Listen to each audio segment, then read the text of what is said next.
برداشت اور معاف کرنا انسان کی طاقت کی بہترین مثال ہے، جبکہ انتقام کی خواہش انسان کی کمزوری کو ظاہر کرتی ہے۔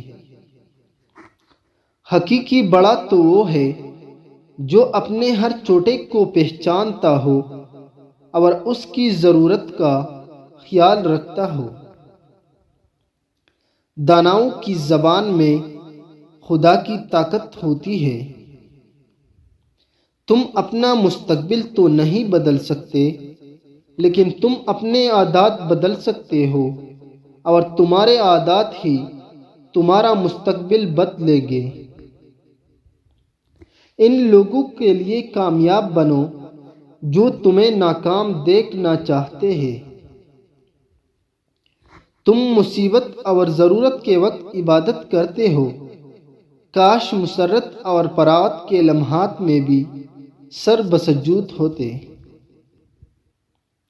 اصل ذہانت اس بات کو سمجھنا ہے کہ ہم زندگی، دنیا اور اپنے آپ کے بارے میں بہت کم جانتے ہیں۔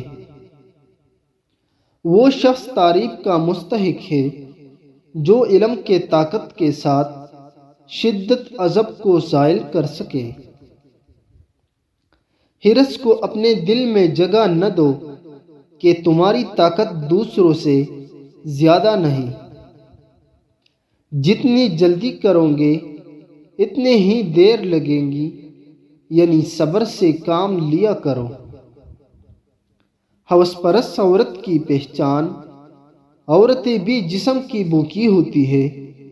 جو عورت تم سے بھوک مٹانے کے لیے تعلق بنانا چاہتی ہے، اس میں ایک نشانی ضرور ہوگی کہ وہ صرف ٹائم پاس اور ناجائز تعلق رکھیں گی، نہ کہ حلال تعلق بنانے کو کہیں گی۔